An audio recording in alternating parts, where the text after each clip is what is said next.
G'day legends, I hope that you're having a fantastic day, a fantastic Wednesday and hump day to your week. Now, as always, we have a lot to go over, but I'm going to split this in a second part of the video to talking about some analysis of that radar system, the over-horizon and early warning system yesterday as well in another video because it's just too much to compile on this and I think it deserves its own video for what we may see. But today, we're going to look at some satellite imagery of those ATACMS strikes that we reported yesterday. We're going to look at Washington and Germany not happy about a Patriot being used outside of Ukrainian territory, which we know from both Germany and the US. Ukraine is not meant to use those systems outside of their own territory. Of course, we'll look at the maps. We'll look at what Putin has said in Uzbekistan, and we'll take it maybe a step further than just what he has said, and we'll look at some comparisons there. We need to talk about India now buying crude oil in rubles and some influence here. And of course, to line up, and in the beginning, we'll talk about NATO and especially France sort of spearheading this, about the use of these weapons outside of Ukrainian territory, and of course, the deployment of forces as well into Ukraine. And that will tie in with what we look at the end of what Putin has said about this also. So let's have a look at the ATACMS strike yesterday. I believe that's where we kicked off the video as well. So this just down to the southeast of Luhansk, this is the airfield that we are then looking at here. Of course, this is a much older image. We zoom out, you get a better idea of where we're looking. So this is Sloviansk, Kramatorsk, Donetsk, Avdiivka of areas we're talking about, and this is the border between Ukraine and Russia. So this is in Ukrainian territory here. Now, nothing has come out that definitely shows damage here. What we can see is this satellite image here showing a massive fire was burning here, and people are saying that there was helicopter fuel stored here, and this airfield is definitely within helicopter range. Of course, we're going to have Su-34s and aircraft like this is going to be much further away than where you're going to have your tactical helicopters, but this doesn't show any definite evidence, proof of anything being here. Hopefully we will get better quality images of this, but we did have on May 10th a satellite image showing a Nebo M radar in this then location. But again, the satellite image is after doesn't show destruction of this, but it just gives an idea of what may have actually been here. So in the same area, then this radar array as well, and then this area burnt out. Now, this does look like it's more major than just a grass fire, so something may have been burning here, oil, fuel. Regardless, don't know, but interesting to look at, and I'll keep you updated on that as hopefully we get some more evidence of what has been struck. But of course, you're going to see massive claims around everything. Now, as we know, Patriot systems are absolutely worth their weight in gold for Ukraine, and Ukraine is constantly asking for more of these systems. And as we have seen, as that has dropped down, we see the successful strikes by hypersonic and ballistic missiles improve. We can see that directly. As Ukraine report they're low on these, we see those strikes have more success rate. But one of these was said to be used outside of Ukrainian territory. Of course, Germany and America have put restrictions on where their weapon systems can be used to the territory of Ukraine, including occupied territories, not within Russian territory itself. And these lines here, this will line up with what we talk about with the French in a minute of where these weapon systems could reach, such as the Storm Shadow, then the ATACMS, if they were to be used outside of Ukrainian territory and those restrictions then lifted. But what we want to talk about here from Bill is the Ukrainian army used a Patriot system from Germany at least once to take action itself. The reaction, angry calls from Berlin and Washington, and the threat to stop supplying anti-aircraft missiles if such an incident were to happen again. Now, I think this could be a case of better ask for forgiveness than permission, but I'd like to know what it was that was struck. Was it the A-50? Was it one of the strategic bombers? We don't know when that system was used. There were other, where there has been systems shot down of which we go, well, we don't know if that's really possible with the range of a system that can be used outside of territory, but that is interesting there. And we will see if those restrictions lift or not. I think with the US and Germany, unlikely to have those restrictions lifted. As we've spoken about, those restrictions have a lot more effect somewhere like Kharkiv than somewhere like say Kramatorsk, because in Kramatorsk, this system can still cover all of this occupied territory. But if a system's up in Kharkiv, it can only cover out to here. And of course, these glide bombs and other weapon systems being dropped way, way behind than the line. I think Ukraine got a bit of a warning there depending on the truthfulness of then that story. But we've heard a lot about France wanting to send weapons into Ukraine that can be used in Russia, as well as Macron talking about the use of NATO or French personnel inside of Ukraine for training, and we don't know what training means. Is this on the Storm Shadow, the programming, all of this? And of course, Putin has made some comments about this, and as well, he's spoken about the legitimacy of President Zelensky's presidency as well, now that that has ended under then martial law. But we'll do the maps in between that too to tie up what Macron says. We'll do the maps, and then we'll talk about what Putin's reaction to that has been. But let's look at what Macron has said.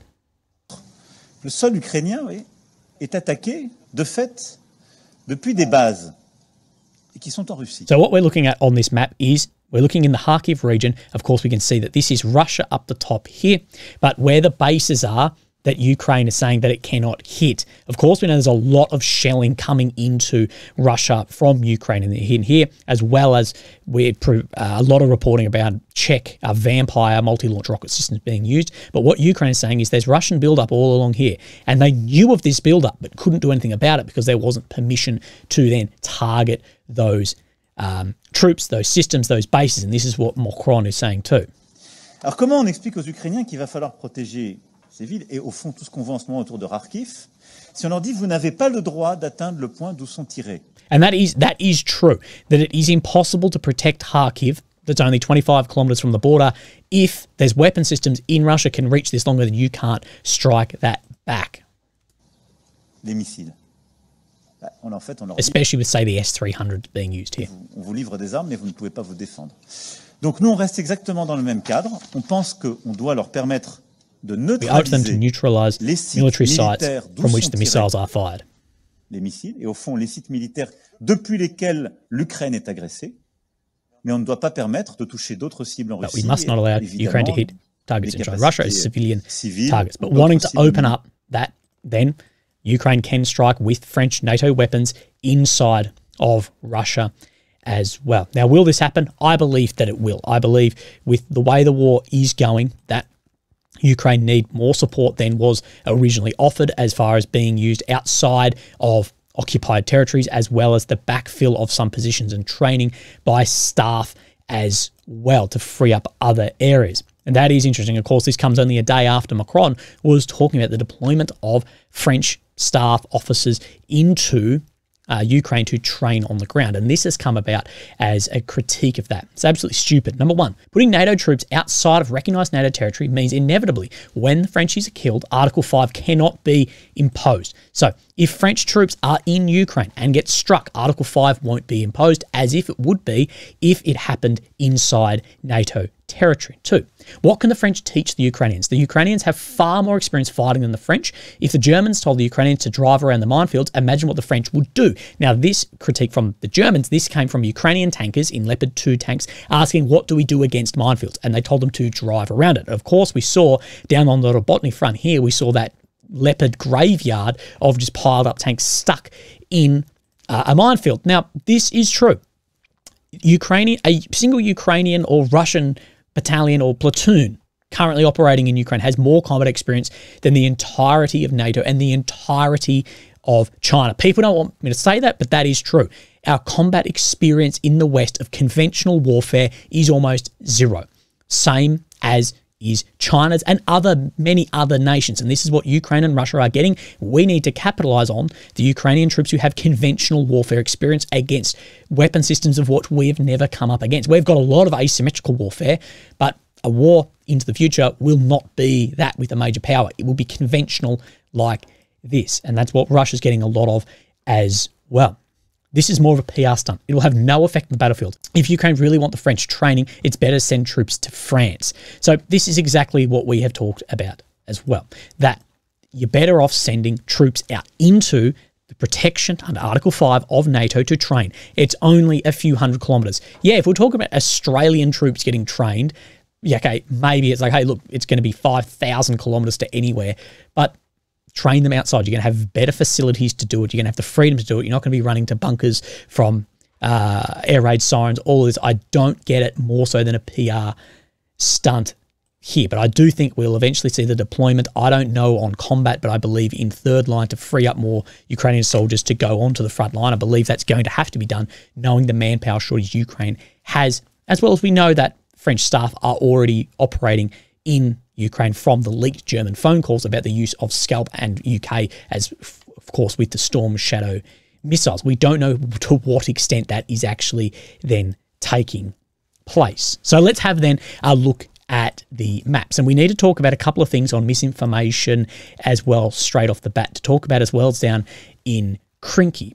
So, of course, here we have Ukraine. We've got Russia here and Belarus, Minsk up here. And we did see in the beginning of the war that Russia did use Belarus as a launch pad to move into Ukraine above Kyiv. And there's been a lot of speculation about could another border open here as well. Russia, we've seen them in the north in Belgrade. Could they open one here? Now, the Center of Misinformation has actually come out then against this, and we'll see what they have said. The Russian government could launch a psychological operation about a potential opening of another front state border of Belarus from the Center of Misinformation. And let's have a look at what this has said. Currently, there is only informational threat from the side of Belarus. Today, the enemy does not have the strength and means to attack Ukraine from the territory of Belarus. However, Russia will upload information on this topic. The funny thing is it's actually pro-Ukrainian bloggers I have seen talking and speculating about the opening of another front here.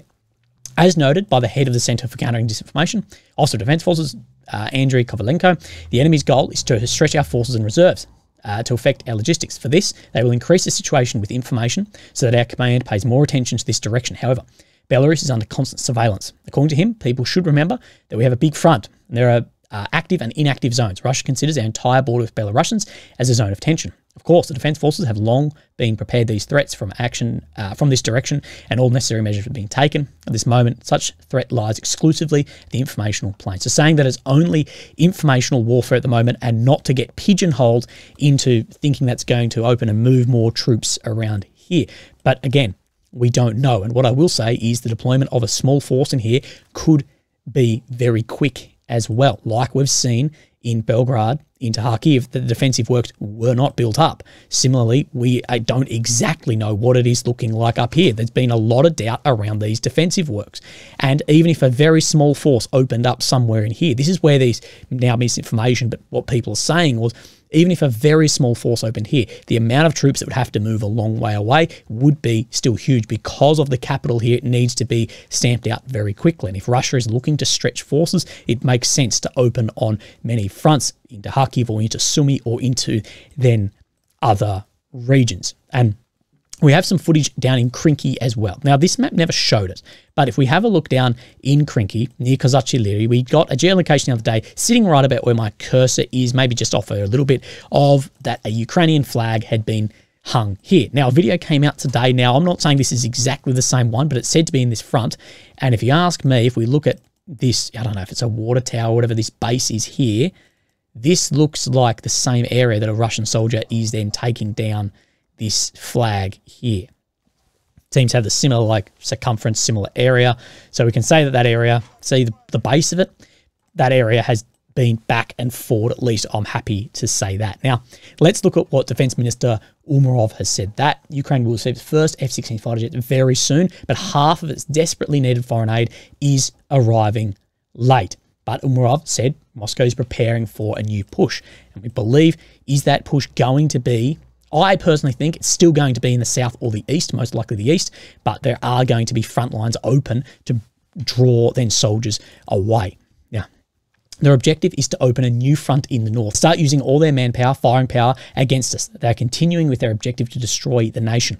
We are withstanding, but of course we need more weapons, we need more firing power, we need long-range missiles, not to allow them to enter our state. So again, confirming what we believe may happen in these attacks here. Now let's actually have a look at the maps itself, but of course that is all part of what is happening. Now firstly, we're going to talk about up in the north here, and this map hasn't changed now for then a few days. But if we have a look on the Syriac, here showing on this western push here in Lipsy here, then Ukraine has taken back some territory here. From Kharkiv axis, Ukraine army managed to recapture a series of positions northwest of Lipsy following the arrival of reinforcements. Now, again, this is what some people have spoken about, is do you need to trade some time for ground. The deployment of reinforcements to take back ground is really good for PR stunts. But are you better off being like, well, you can have that couple of kilometers, it's not worth it. Deploying reserves in here, potentially losing people, losing resources to take back areas. Is it worth that trade of time for land at some point? That said, we don't know,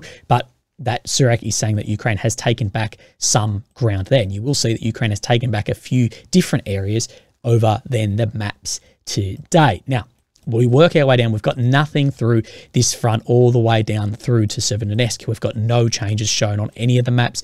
Come into Bakhmut. Now, of course, no change is shown on this map. We then look at the Surak. We'll zoom in one more on Chassiv Yar, and we can then see this here. So let's go like this. That it shows more of a break-in down on this eastern side here, as well as out from Bodanivka as well. That said, not majorly different on these two maps, but it is interesting to look at. And I did have someone ask the other day why Ukraine hasn't pulled these forces back across this waterway yet to better positions. So we're not exactly sure of the build-up or overall mission in there, if it's a delaying force, a holding force, regardless of how that is then looking. Now, we'll move our way down into Avdiivka, and only a very small change shown on this map. We have Semenivka here. This is where the first defensive line was, Semenivka to Berdachi, and just a very small push up then this tree line as well towards Solovov, I guess, overall, but no major shifts on this front. But we have seen over the past few days some large shifts and controlling of areas as well here. And we can see expansion of grey zone out from Solovov. That expansion of grey zone is what we looked at yesterday on the Surak, where he said that there was an increase of territory there too. But let's have a look then onto the Surak map. Now, this is Ulmansk at this red dot here, so showing the fill-up of more control above Ulmansk here, which we would say, as well as where that grey zone moved out from Solovov, Osheretny area. We see that move there as well. So the maps are becoming more and more closely knitted together. Now, we'll just have a look just down to the south of here. We have Nevelsky, Nitolovi, Pervomayski front, of course, Krasnohivka. This is an incredibly hot area as well, but we've spoken about if Russia is able to get out into Karlivka, these areas, it puts pressure both to the south and to the north amongst these large open areas. There's really three of them that are sitting just here. And I think that will be the overall goal, and I believe that may be what we see if Russia do launch a large offensive here that we've been waiting for, but people have said will come mid-June. So let's have a look at this. Now, this is Pervomayski here. This is Netelyovi, and it is showing more of a push down to the south. This is Nevelsky here. But again, these maps aren't too far off showing what we know, that Ukraine has then confirmed then itself. Now, let's just push down to Krasnohivka here, and Noel Report's map today is showing that Ukraine has taken back some amount of territory just in this eastern corner, right in around here, still being shown red on this map. See where this road turns to the left, it is right just in here. So not being confirmed there, but he's saying that was an attack with Bradleys being used here too. But as well, this is what people have been talking about is it worth doing these counterattacks? It could be costly if you're in an attritional phase of the war. Sit in defense. Don't use that. Trade time for land and inflict attrition on your enemy. Realize the attritional phase of the war and wait for another phase of it.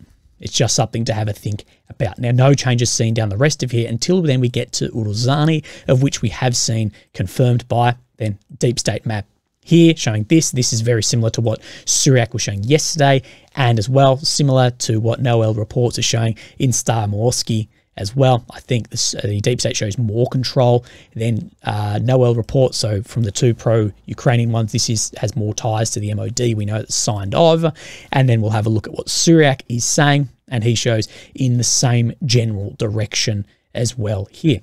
Interestingly, very interestingly, let's have a look where this river runs.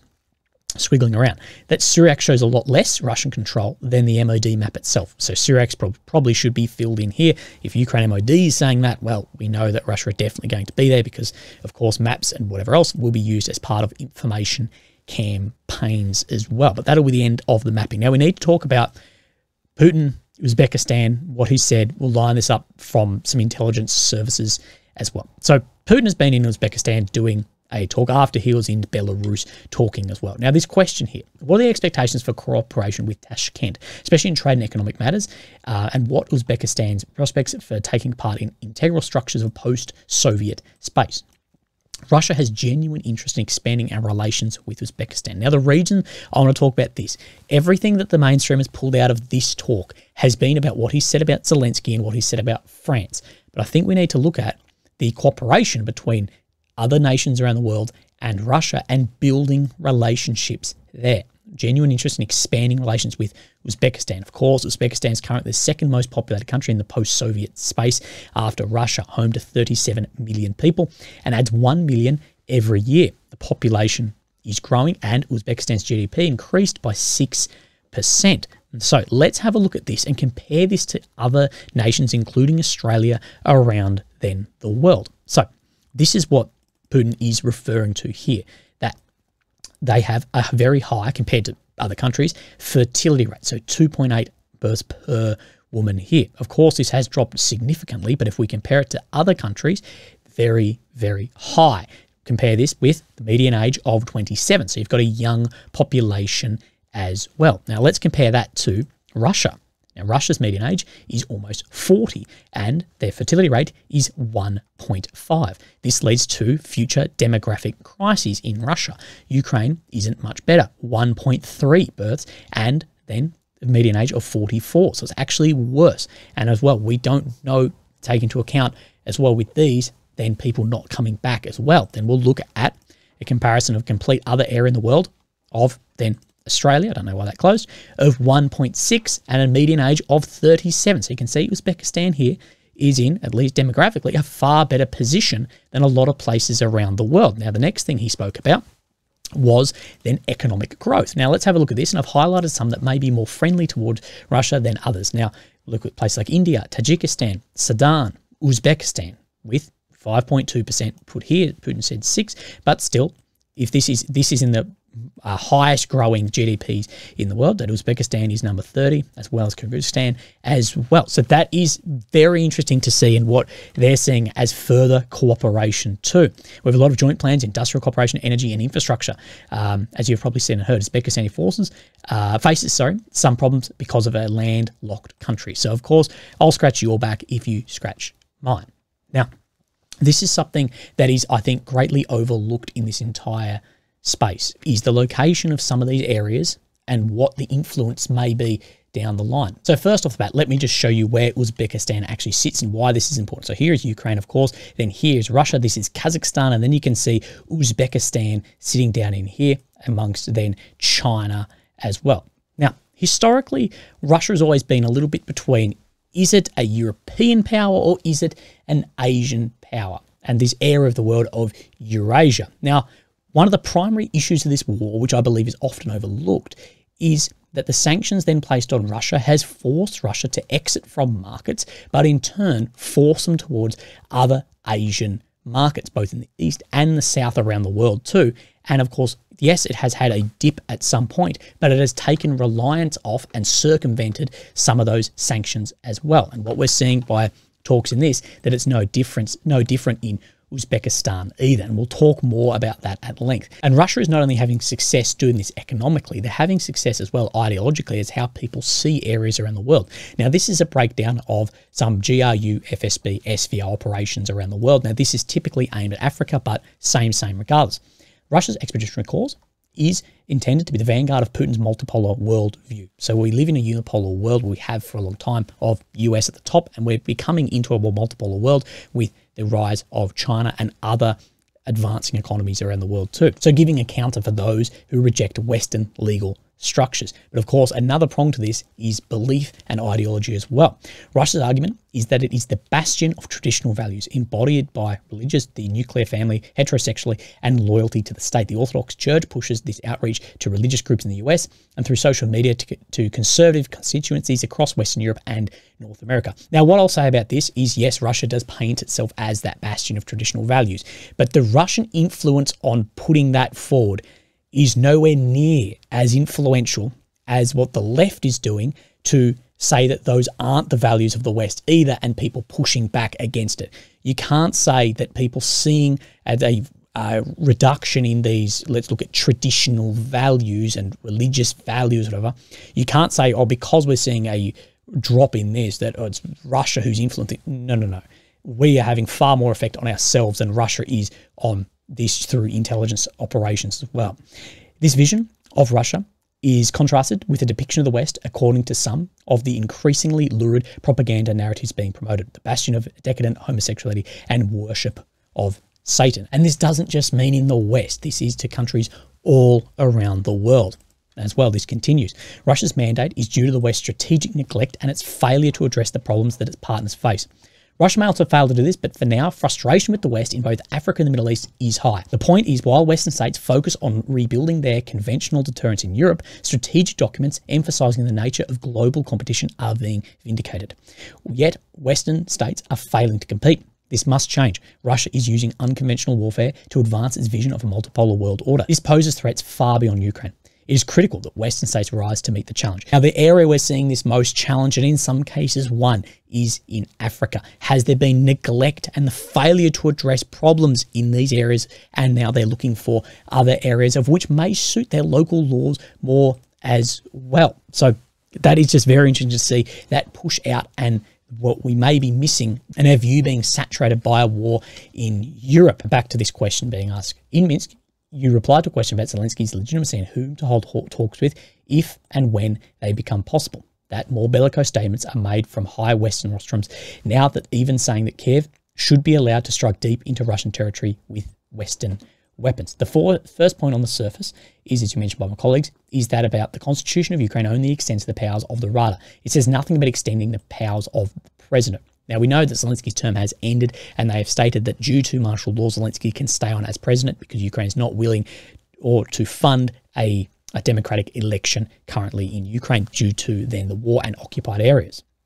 That martial law reads that presidential elections are not being held during martial law. However, this does not mean that they are extended. Actually, the presidential powers are transferred to the Speaker of Parliament. That is then what Putin is saying. But the Speaker of Parliament then has said this. This is Ruslan Stefanchuk, Speaker of the Verkhovna Rada, has said that Zelensky will remain president of Ukraine, saying it is great that the Constitution of Ukraine is now being read in Russia. I would recommend that inquisitive readers refrain from selective reading of the text of their constitution and pay attention to this article. The president of Ukraine shall exercise his power until the newly elected president of Ukraine takes office. In democratic societies, this is called continuity of power, and the continuity is different from what is in Russia, where it means eternity, but there's continuity in the regular democratic and security sense. This is why Zelensky is and will remain the president of Ukraine until the end of martial law. And all this is in line with the constitution and laws in Ukraine. But many people are calling for an election as well. Now, with regards to the strikes, I'm not sure what the NATO Secretary General is talking about. If he's talking about potentially attacking Russia's territory with long-range weapons, he, as a person who heads a military political organisation, even though he's a civilian like me, should be aware of the fact that long-range precision weapons cannot be used without space-based reconnaissance. So satellite reconnaissance, GPS targeting, these sort of things. My second point is that the final target selection and what is known as the launch mission can only be made by highly skilled specialists who rely on this reconnaissance data and technical reconnaissance data. For attack systems such as Storm Shadow, these launch missions can be put automatically without the need to use Ukrainian military. So who does it? Well, from the German leaked phone calls, we know likely that it is UK and French staff on the ground doing this. Launching other systems like ATACMS, for example, also relies on space reconnaissance data. Targets are identified and automatically communicated to the relevant crews. So these officials from NATO countries, especially ones based in Europe, particularly in small European countries, should be fully aware of what is at stake. And we mostly see this being pushed from the smaller European states. On that, he is correct. They should keep in mind that theirs are small and densely populated countries. So putting at threats here, which is a factor to reckon with before they start talking about striking deep into the Russian territory. It's a serious matter, and without a doubt, we are watching this very closely. The focus on the developments on the outskirts of Kharkiv, but they are the ones who've provoked these events, talking about that buffer zone of which he has said that that's what the north is then for, of that buffer to not have strikes in. More broadly, the unending escalation can lead to serious consequences. If Europe were to face these serious consequences, what would the United States do, considering our strategic arms parity? It's hard to tell. This is what people have spoken about. If there was some level of escalation, nuclear, whatever, what would the US actually do? And it's easy to say, oh, they'd level Moscow. But you need to remember that there is, as far as nuclear, there is parity. Now, parity doesn't mean you've got the same amount. It doesn't mean that they're as high tech as one another. But this is the mutually assured destruction, that it is, may as well be parity. Just because you've got 500 or someone's got 2,000 doesn't matter in a nuclear arms race. You're going to have the effect on target that you're rating for. And this is what many people, and John Mersheimer talked about, what would the US actually do? Would they be willing to sacrifice what the United States has if there was a strike like this? And that's something I'll leave for you to answer. Are they looking for a global conflict? I think they wanted to agree upon strategic arms, but we do not really see them being really eager to do so. So they're talking about it, but not doing much to make it happen. We'll wait and see what happens next. If I may, I'd like to ask a second question very quickly. News came out that Russia was considering the possibility of removing the Taliban from a list of terrorists. It cannot be denied that there are problems in Afghanistan. Everyone knows this very well. Now, Afghanistan is often referred to as Russia's Vietnam. Of course, war, proxy fighters being trained and then lost the war at the end. How can we build our relations to the current regime? It is a different question altogether. However, we have to do it. These are the people controlling the country, its territory. They're in power of Afghanistan today. We must proceed from reality and build relations accordingly. And this ties into exactly what I spoke about in other areas of the world, that building relations into Afghanistan, where we have cut off basically everything. Of course, this borders then Iran, Uzbekistan, and other areas of which Russia will be wanting to gain some control. And this is what people said about sanctions, is it's pushed Russia that way. It's going to be very difficult to then stop that happening, because eventually with sanctions, we're going to have nothing left to sanction. If they found other markets, it's going to be difficult. And people will talk about Europe overall still need to maintain relation with Russia. We don't want to turn all of this whole block into an area that then doesn't like us or friendly to the West in a rising multipolar world. Hey legends, I completely forgot to talk about this, but this is very important and ties into what we're talking about. It is today that Reuters has reported that India's Reliance Industries, operator of the world's largest refining complex, has signed a one-year deal with Russia's Rosneft to buy at least 3 million barrels of oil, but in rubles, so directly paying into Russia. The shift of ruble payments follows President Putin's push for Moscow and its trading partners to find alternatives to the Western financial system to facilitate trade despite US and European sanctions. That said, we know that oil, yes, crude is sanctioned, but India's buying the crude, they're refining it, and then Europe is buying it from there. Now, India is paying Russia then in rubles. India, the world's third biggest oil importer and consumer, has become the biggest buyer of seaborne Russian crude since the West halted purchases. So this is what I'm talking about, is other fronts then open and push alliances closer, whether militarily, whether economically, whether politically. That is then the outcome. Moscow, in the aftermath of the 2022 invasion of Ukraine, India has also paid for Russian crude in rupees, dirhams, and Chinese yuan. So it's just interesting. I thought I'd bring that up, and sorry that I missed this in the video, but we'll talk about this more over the next coming videos, I'm definitely sure. But let me know what you guys think. Have a great day. This will be the first of 2 videos, I believe, coming out today. So look after yourself, and I'll speak to you very soon. Thank you. Bye-bye.